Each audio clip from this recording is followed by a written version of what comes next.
Muy bien. Muchísimas gracias, Esteban, por tu presentación. Y quisiéramos, abrir una serie de ronda de discusión que partiera a partir de los elementos que esperamos hayan sido percutores de inquietudes, preguntas por parte de ustedes para establecer este diálogo. Entonces, pues abriríamos una primera sesión con algún comentario o pregunta de ustedes para hacer la dinámica de la sesión. ¿Quisieran hacer alguna pregunta?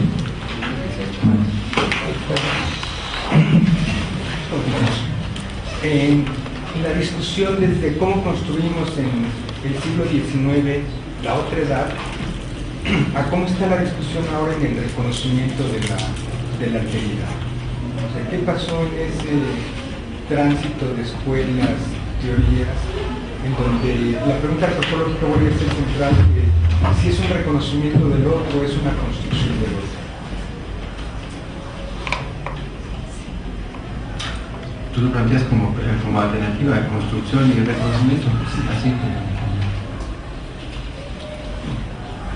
¿Contesto cada uno o coleccionamos algunas o cómo se va a hacer? ¿Alguien más tiene alguna otra pregunta para hacerlo? Si no, empezamos con la pregunta de Mario. A mí me interesaba como esta afirmación que hace usted, que dice que el gran problema con la antropología es que no puede como llegar a generalizaciones a través de la investigación. Eso me parece como, comparándolo con la sociología, me parece que es como un problema importante para la formación de teoría antropológica. ¿Cómo aborda usted ese problema cuando se topa que no puede llegar a una generalización porque siempre el objeto cambia, o digamos el otro cambia, ¿no? Me parece que es algo importante y que también parte con esto que decía, que la antropología es como es hoy porque partió de un sujeto específico de conocimiento que fue una clase media, universitaria, con educación, formada con valores occidentales. Entonces me parece también que si se plantea desde otro punto de vista la pregunta antropológica, puede variar ese resultado que tenemos de respuesta, ¿no?, de esa pregunta. ¿Alguien más? ¿Alguna otra pregunta? A mí me interesa particularmente este asunto que usted planteó sobre la antropología del sur. Usted mencionó que las disciplinas no solamente están fundadas en un fenómeno, sino fundamentalmente en una perspectiva y en preguntas. En su estudio, en su discusión, en su reflexión, esta antropología del sur plantea no va en preguntas, no va en perspectivas. Hay algunos ejes, digamos, que deberíamos seguir como preguntas nuevas que ha propuesto esta antropología hecha, digamos, desde las periferias o de los otrora objetos de estudio que hoy se vuelven sujetos de estudio. ¿Alguien más? Sí, más o menos en la misma línea de la antropología del sur, yo soy estudiante de intercambio y me encuentro con todo el fenómeno de que en México, o sea, no se le tiene muy en cuenta a la antropología que se hace en Sudamérica, en Argentina, en Brasil. Entonces hay como un poco conocimiento sobre lo que se está haciendo allá y no se conoce mucho sobre los fenómenos que suceden allá. Entonces a mí me genera muchas veces conflicto porque no veo justamente como esa relación. Entonces, al tratar de trasladar los conocimientos a una realidad diferente a la que es allá, diferente pero muy similar a la vez, creo que es un gran desafío porque somos varios estudiantes que estamos en México, en Sudamérica, estudiando antropología, y más de un país, de Paraguay, donde no se ha desarrollado mucho la antropología en la cuestión académica. Hay antropólogos, pero no de escuelas de antropología de allá, entonces creo que es un gran desafío para nosotros y creo que tenemos que crear vínculos con instituciones aquí en México y en Sudamérica también. La compañera al final, por favor, y pasamos a que Esteban responda y luego volvemos a la otra ronda. Si gustas plantear tu pregunta, por favor. Sí, maestro, yo quisiera preguntarle por qué existen pocos estudios sobre el racismo en México y por qué los antropólogos lo toman o lo han tomado por mismo. un cierto cuidado, porque el discurso está velado, porque no se habla, se investiga, se escribe sobre el racismo.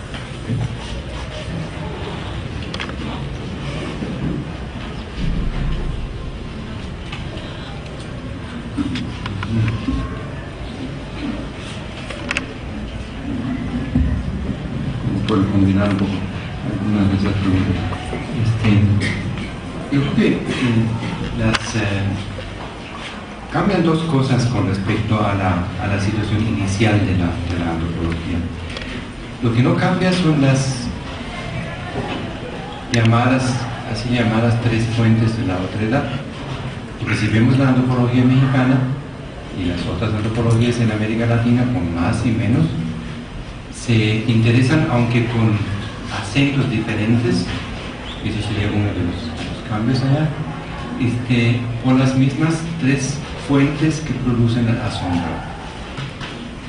La historia de la propia sociedad, las formas de vida tan diferentes que existían aquí antes, desde los aztecas y los mayas, los chichimecas, o sea, toda la historia previa de la que llamamos a veces prehistoria, malamente, porque, como decir, la historia empezó quién sabe cuándo y antes nada más había prehistoria, vamos a llamarla mejor historia antigua, toda lo que ha creado estas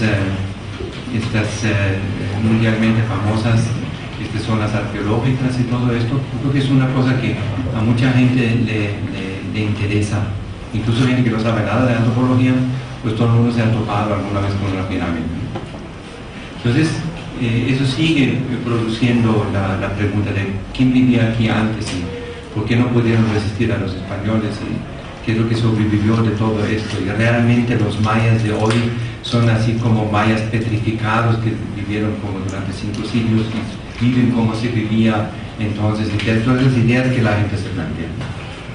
La otra, la diversidad al interior del país, darse cuenta de que la cultura yucateca es algo muy diferente de la oaxaqueña o del norte o de los altos de Jalisco, y darse cuenta que el país realmente es un mosaico de culturas, y de culturas además en movimiento, porque los movimientos migratorios trastocan las regiones, cómo cambió Campeche, Chiapas, por ejemplo, con la inmigración guatemalteca a causa de la guerra, o cómo cambió las relaciones fronterizas con Belice después de la inmigración salvadoreña a Belice o en el norte, etc. Todo el movimiento. Y donde los antropólogos siempre, cuando alguien dice en México, casi siempre los antropólogos empiezan a poner el dedo en la llaga diciendo que sí, pero hay muchos Méxicos. Bueno, entonces la cultura de yucateca, sí, pero en la cultura de yucateca también hay varias, está la maya y la libanesa y la de los huaches que llegaron después del temblor, como dicen allá a los chilangos. Es decir, hay diferentes, o sea, se ve enseguida el antropólogo como un especialista en heterogeneidad social, en diversidad cultural, que muestra que el universo que muchas ciencias trabajan aparece como multiverso para el antropólogo.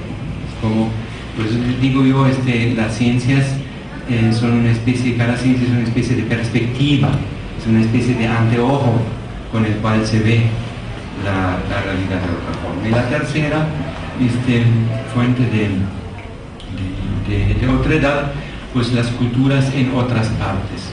Y eso lo quiero subrayar porque desde hace bastante tiempo pienso yo que los antropólogos tenemos en México un campo de trabajo que hemos muy poco explorado, en parte porque la antropología mexicana, como casi todas las sudamericanas también, han sido antropologías que miraban más bien hacia adentro, o como decía uno, no me acuerdo quién fue, mi pre-Alzheimer estaba avanzado, por eso puedo citar impunemente gente sin poner la nota a pie de página, cuando decían las antropologías primeras estaban ligadas a procesos de construcción de imperios, y las antropologías segundas están ligadas a veces todavía a procesos de construcción de estados nacionales.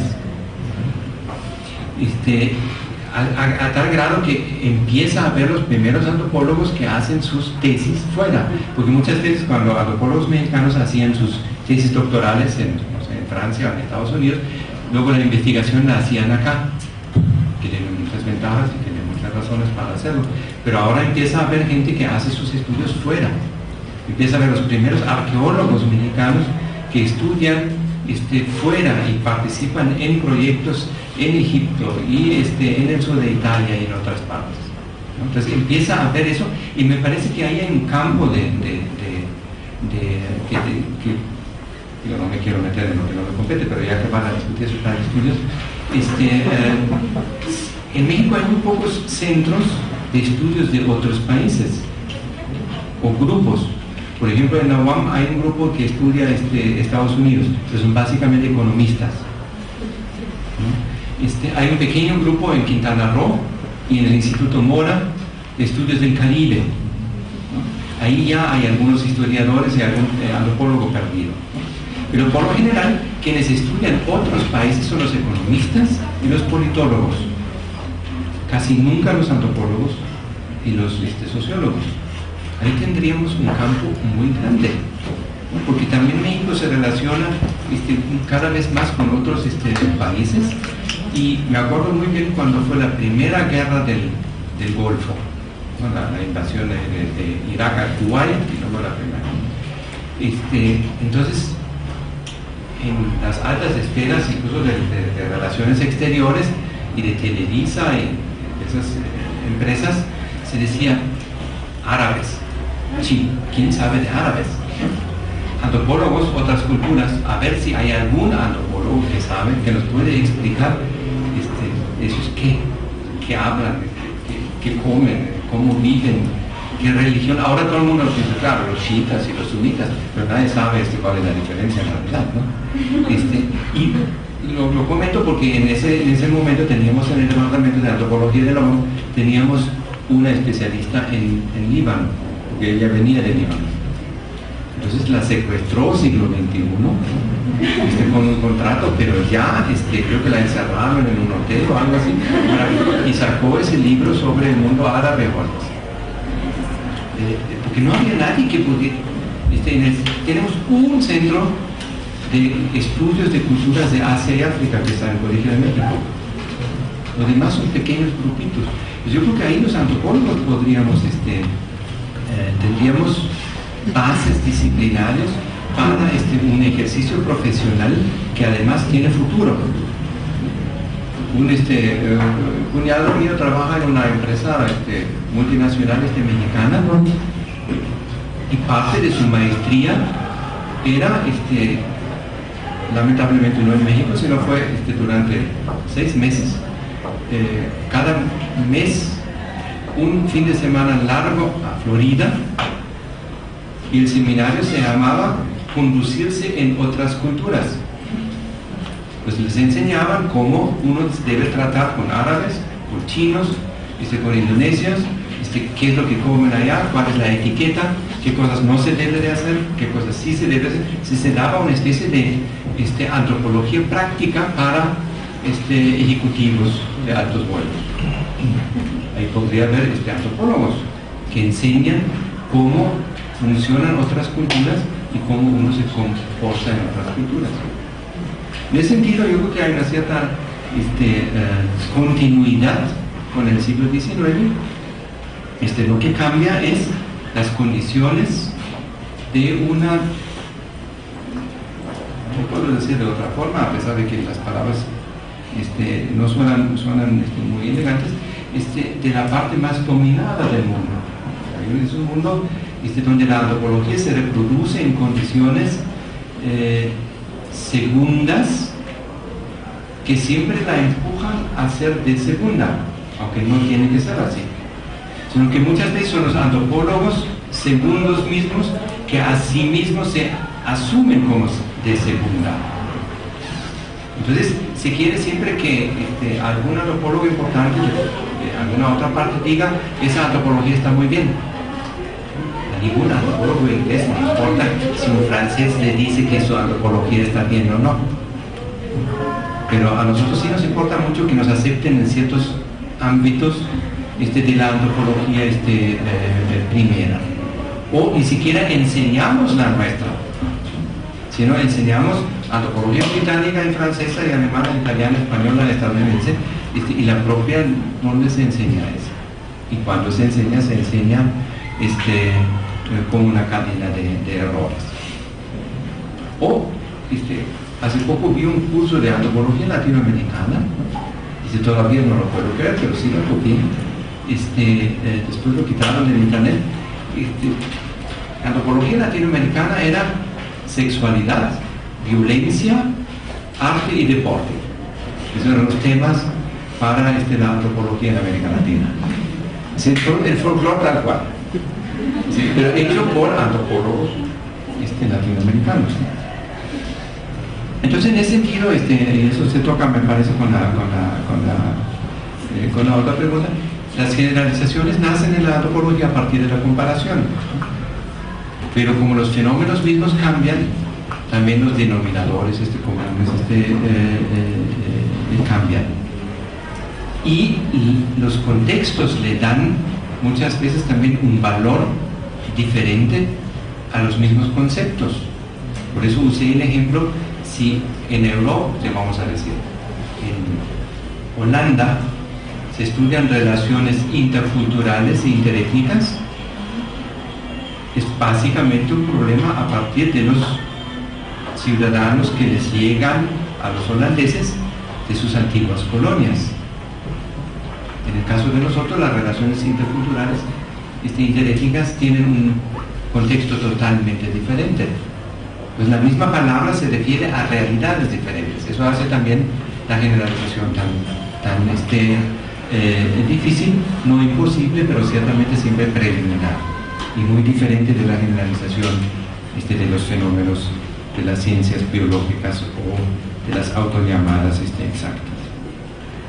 En ese sentido, me parece que esta mirada desde el sur sí es una mirada diferente, porque recuerda y tiene que recordar en cada momento, no puede hablar de la sociedad, porque una sociedad opulenta y una sociedad de gente, suena muy dramático y muy populista, o no sé cómo suena, pero una sociedad donde hay gente que no tiene chance, donde un número grande de gente tiene que migrar para conseguir los medios de vida.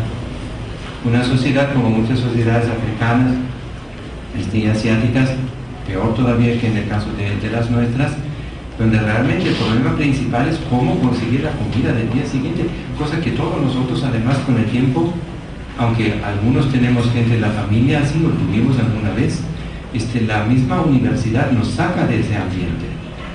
Y finalmente el hambre se vuelve un dato estadístico y no un elemento vivencial de la sociedad. Y eso, aunque suene feo, es una realidad. Entonces yo creo que ahí el dramatismo de la vida es otro, lo que no significa que en otras sociedades no hay otro tipo de dramatismo. En ese sentido, me parece que también la comparación con las otras antropologías latinoamericanas se topa no solamente con los problemas específicos que mencioné, sino también en términos generales con el casi nulo o muy poco conocimiento. Cualquier mexicano puede decir un buen número de estados de los Estados Unidos, pero si le pregunta a uno nombres de departamentos de Guatemala, que finalmente es el otro país vecino, entonces uno dice que ahí faltó en la preparatoria o ya no me acuerdo bien. Sí, y sí, al sur también, ¿no? Si empezamos simplemente datos básicos sobre Perú o sobre Chile o sobre la política reciente de Paraguay, alguna gente habrá seguido el asunto de Lugo y otros no tienen ni idea porque los medios de difusión no se interesan tanto en eso. Y obviamente es muy importante si la Hillary o el Obama, ¿no? Pero finalmente los dos son demócratas. Y ya, si uno ve la historia de América Latina y la relación de las intervenciones y los demócratas, entonces uno ya ve toda la discusión de otra forma y uno también le gustaría saber más de América Latina, y cuando no hay contacto en ese sentido, también la antropología va a ser más tenue. Y finalmente, hace tal vez 15 años o algo así, En el Colegio de México, en la revista Estudios Sociológicos, asistí una vez a una discusión sobre un grupo que hizo un número sobre relaciones interétnicas conflictivas, y la discusión luego era cómo se va a llamar el número. Y una gente dijo, bueno, no estoy medio reinventando la historia, pero más o menos tratando más o menos era así, ¿no? Que una gente decía, vamos a llamar el número racismo y sociedad en México. Saltó otro y dijo, en México no hay racismo. En México lo más que llegamos es discriminación étnica. No me acuerdo cómo finalmente salió el número, como ahí se puede ver, pero también allá se ve cómo nosotros reproducimos, también muy científicos que somos, reproducimos el peso de la ideología del Estado. Cualquier antropólogo, cuando hace la historia de México, habla enseguida de sexenios, como si los sexenios fuesen algo más que 6 años pues, bajo la administración de algún X, ¿no? Es decir, creemos que la vida realmente se da por sexenios y se nos olvida que hay continuidades de otro tipo. Entonces, asumimos mucho de eso. Por eso también es tan importante en las ciencias sociales el control ideológico, y por eso nos enseñan, cuando nos enseñan ciencias sociales, metodología que no solamente es cómo hago la encuesta bien, sino cómo hago la encuesta para que no refleje lo que yo ya sé.